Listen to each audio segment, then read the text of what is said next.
welcome to Sister's Kitchen. Hello dear friends, എല്ലാവർക്കും പുതിയ വീഡിയോയിലേക്ക് സ്വാഗതം. അപ്പോൾ ഇന്ന് ഉണ്ടാക്കാൻ പോകുന്നത് ചുട്ടരച്ച ചമ്മന്തിയാണ്. നമുക്ക് കനലില്ലാതെ അതുപോലെ ഫ്ലെയിമിൽ വെക്കാതെ ഒക്കെ തന്നെ ചുട്ടരച്ച ചമ്മന്തി അടിപൊളിയായിട്ട് ഉണ്ടാക്കിയെടുക്കാൻ പറ്റും. ചുട്ടരച്ച ചമ്മന്തിയും കഞ്ഞിയും പപ്പടവും അച്ചാറും കൂടെ കൂട്ടി നല്ല കോമ്പിനേഷൻ അല്ലേ? എല്ലാവരും ഉണ്ടാക്കി നോക്കണം കേട്ടോ. ഉണ്ടാക്കിയിട്ട് വീഡിയോ ഇഷ്ടമായാലും ലൈക്ക് ചെയ്യുക, കമൻസ് ഒക്കെ ആഡ് ചെയ്യുക. അതുപോലെ തന്നെ ചാനൽ സബ്സ്ക്രൈബ് ചെയ്യാൻ മറക്കരുത്.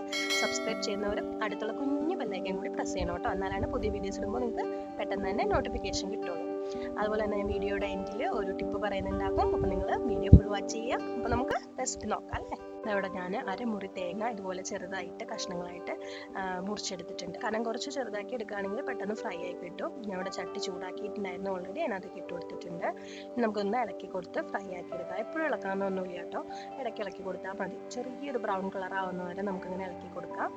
ഇതുണ്ടോ, അതിപ്പോൾ നല്ലപോലെ ഒന്ന് ചെറുതായിട്ട് നിറം മാറിയിട്ടുണ്ട്. ഇനി നമുക്ക് അടുത്ത ഇൻഗ്രീഡിയൻസ് ചേർത്ത് കൊടുക്കാം കേട്ടോ. ഞാനിവിടെ ഒരു 6 ചെറിയുള്ളി എടുത്തിട്ടുണ്ട്. ഇത് നമുക്കതിലേക്ക് ഇട്ട് കൊടുക്കാം.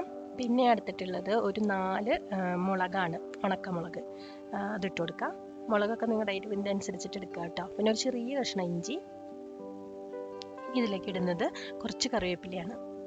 കുറച്ച് കറിവേപ്പില നമുക്ക് എടുത്ത് മാറ്റി വയ്ക്കാം. നമുക്ക് അരയ്ക്കുന്ന സമയത്ത് പച്ചക്ക് തന്നെ ചേർത്ത് കൊടുക്കാം. ഇതെല്ലാം കൂടെ ഒന്നുകൂടി ഒന്ന് ഫ്രൈ ചെയ്തെടുക്കുക. അത് മുളകും ഉള്ളിയൊക്കെ ഒന്ന് ജസ്റ്റ് ഒന്ന് വാടി വരുന്ന വരെ. മുളക് വേണമെങ്കിൽ നമുക്കൊന്ന് ഫ്ലെയിമിൽ ചുട്ട് കൊടുക്കാം കേട്ടോ, അങ്ങനെ യൂസ് ചെയ്യാമേ.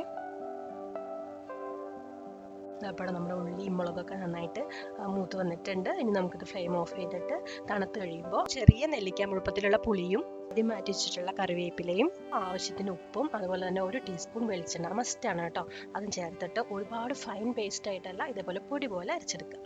എന്നിട്ട് നമുക്കിനി ഇതൊരു പ്ലേറ്റിലേക്ക് മാറ്റാം. അപ്പോൾ ഇന്നത്തെ ടിപ്പ് ഇതാണ്. നമ്മൾ ചോറിനും കഞ്ഞിക്കൊക്കെ ചട്നി ഉണ്ടാക്കുമ്പോൾ, തേങ്ങാ ചട്നി ഉണ്ടാക്കുമ്പോൾ തീർച്ചയായിട്ടും വെള്ളം ഒഴിക്കാതെ ഇതുപോലെ വെളിച്ചെണ്ണ ഒഴിച്ചുണ്ടാക്കുക. അതാണ് ടേസ്റ്റി.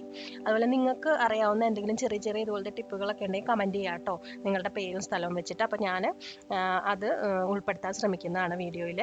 എന്താ, നമുക്കിതുപോലെ കൈകൊണ്ട് തന്നെ നല്ല ഷേപ്പ് ഉണ്ടാക്കിയെടുക്കാം. നമ്മളുടെ ചട്നിക്ക് നല്ല ഉരുട്ടി വെച്ചിരിക്കുന്ന ചട്നി കാണുമ്പോൾ തന്നെ നമുക്ക് ചോറിനാൻ തോന്നും. അപ്പോൾ നല്ല എളുപ്പമുള്ളൊരു റെസിപ്പിയാണ്. എല്ലാവരും ട്രൈ ചെയ്ത് നോക്കണം. അപ്പോൾ അടുത്ത വീഡിയോ ആയിട്ട് വരുന്നവരേക്കും ബൈ ബൈ. Thank you.